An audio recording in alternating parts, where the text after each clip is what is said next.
Angisoze ngikhonze enye inkosi. Uthando lwami kuwe, uthando lwami kuwe, lothando luyesi. Angisoze ngikhonze enye inkosi. Alibongwe igama lenkosi yethu Jesu Kristu. Siyamdumisa uJesu bazalwane. Ngiyaqala ukubona ophongolo likhithika. Ngazi ukuthi indawo ehlalishisa nje. Kodwa ke ngiyabonga ukuthi nangalolu suku okuphuma umuntu akabani endlini kuyabanda ukuthi abantwana bakaNkulunkulu bakhona.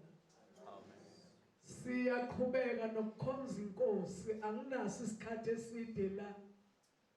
Ngeviki elizayo umezulwini kusho njalo.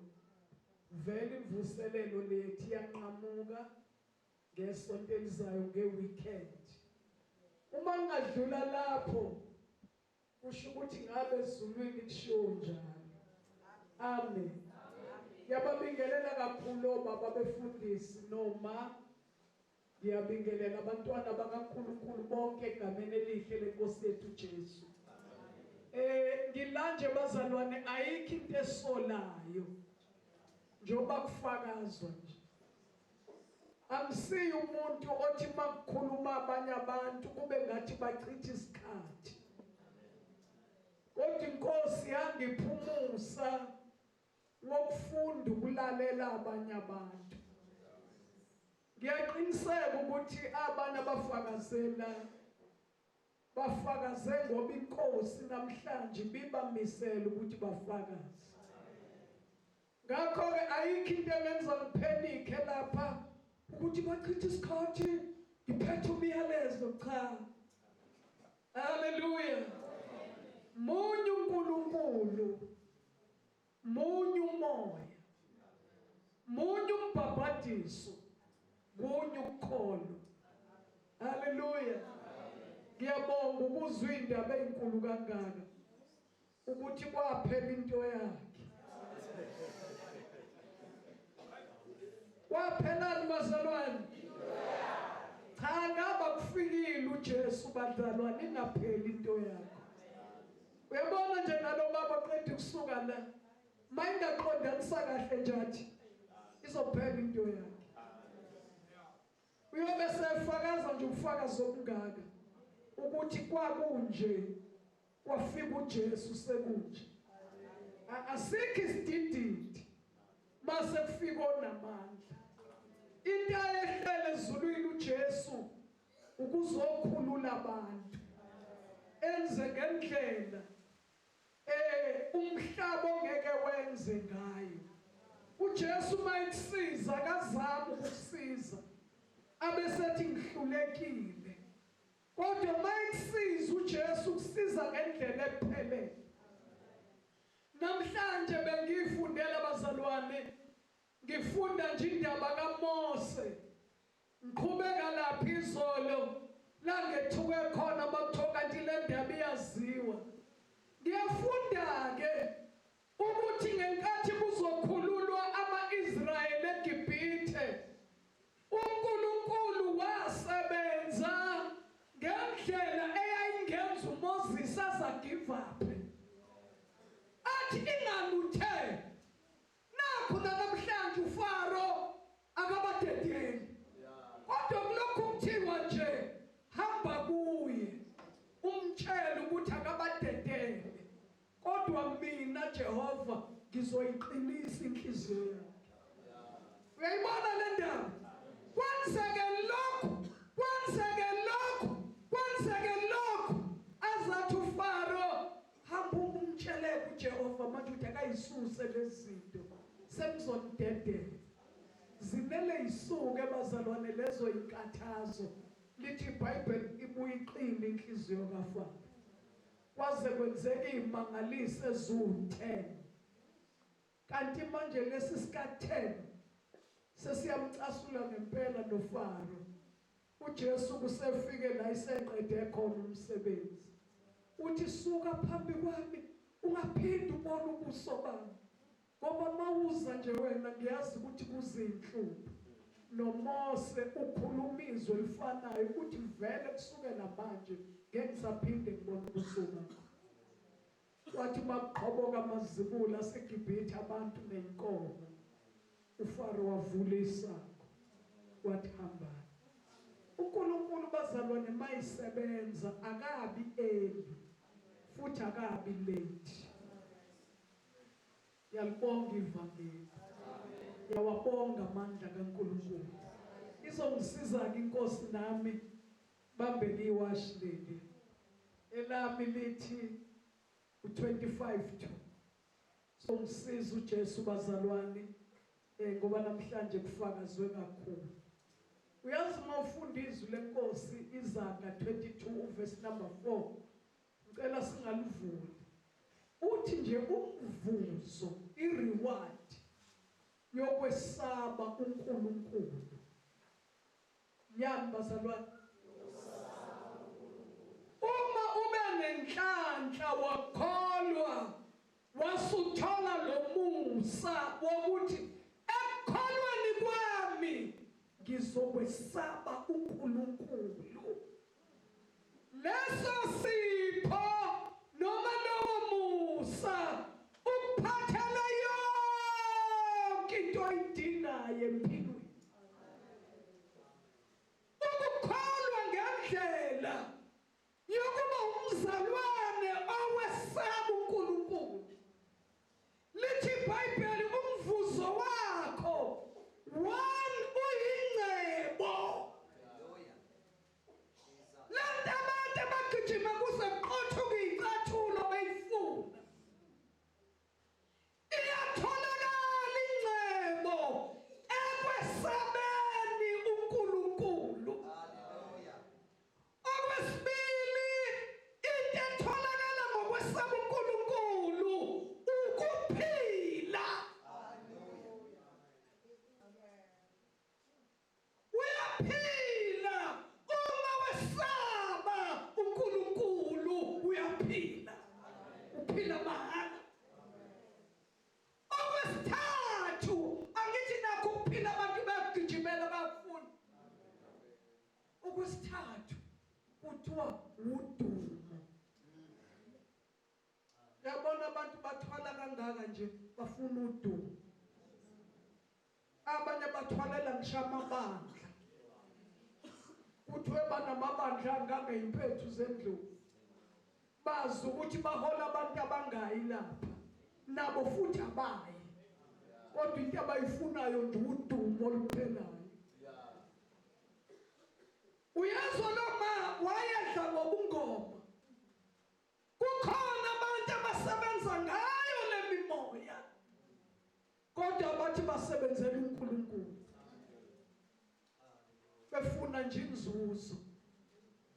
Kanti mawesaba uNkulunkulu, cha ngicela ukuphinda. Mawesaba uNkulunkulu, umvuzo wakhona ingcebo, udumo, ukuphila. Phela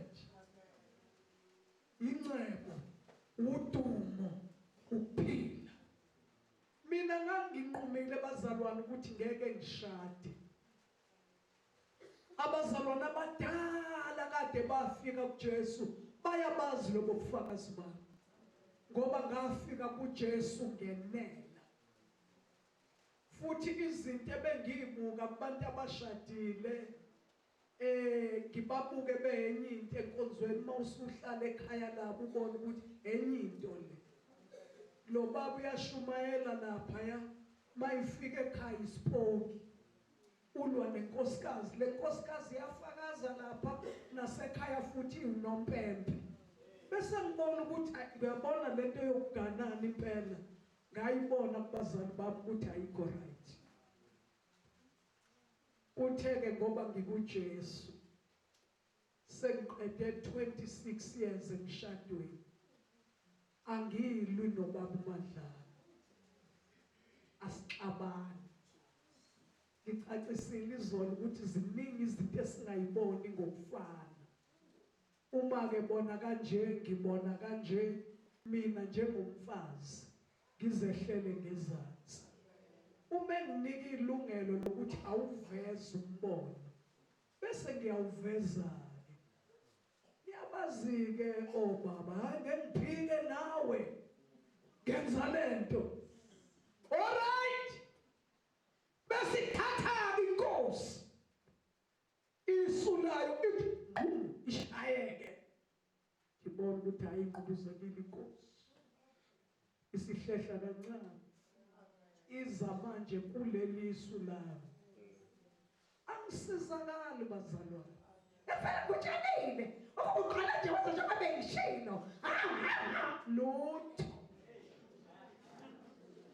Mayinkosi yakwami ingqubuzeka iye kisu lami.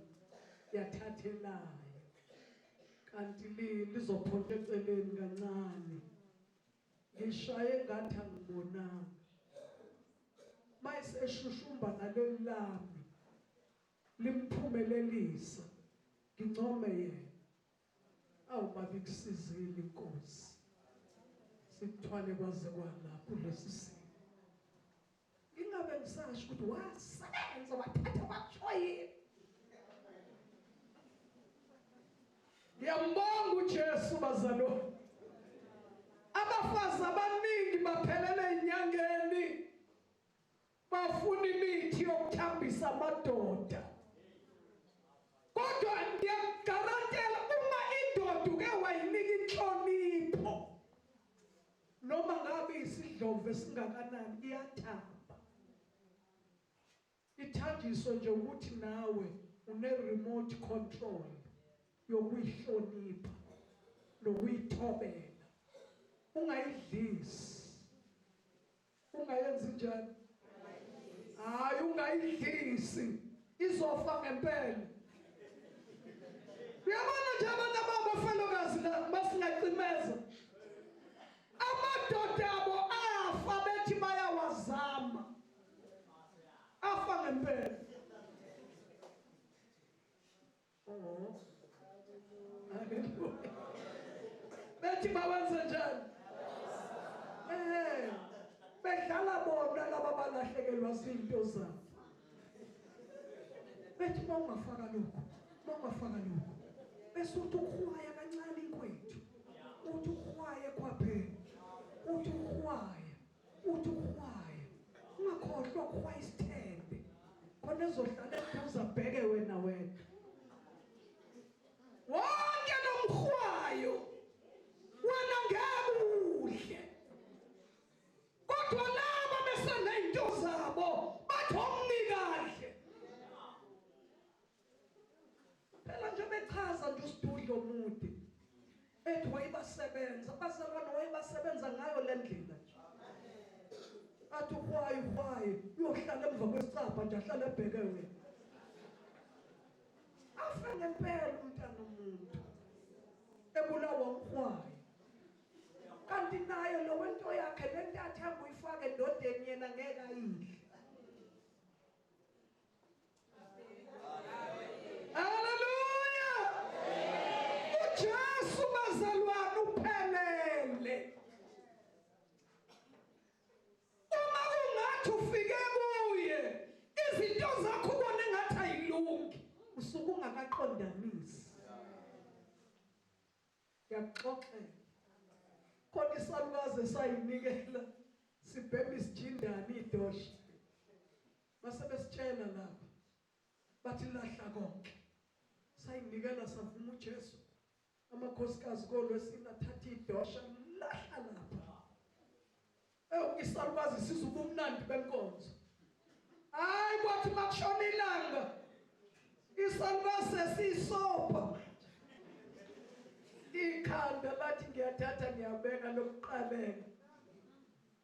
Salukazi sawugcina idosha sanalithola. Babuye umama bezosicheka. Bathi kunjani? Sathi salukazi yana lo Jesu ngamthatha kodwa ngiyafa ikhanda lokuqabeka. Uyisana idosha lami. Lama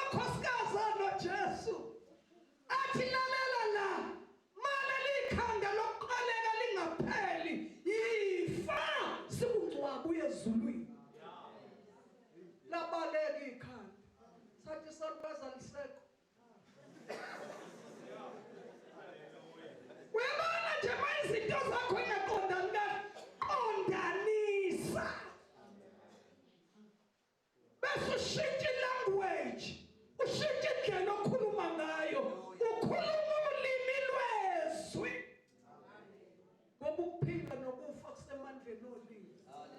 Mawulokhu nje ukhuluma ubuthakathaka uyohlala ubuthakathaka. Mawukhuluma ukwahluleka uyohlala wahluleka. Kodwa mawukhuluma izwi uyohlala ungoqobayo. Zithi insizwa iginqadinqwa zinkanuko. Wena uconfess izwi nje. Uthi ngilobele izinsizwa ngoba ninani namandla nimqobile umubi. Amadimoni inkanuko abaleke kuwe aye kulaba abathi ngakholwa kanjani ngenantombi ngakholwa kanjani. How can you fight against nature? Kumane kuyashiwo nje lento ayenzeki. Ahamba amadimoni inkanuko ayogcwala kubo baginqike phansi. Wena uqhubeke ngoba uyazi ukuthi ukuphila nokufa kusemandleni olimi.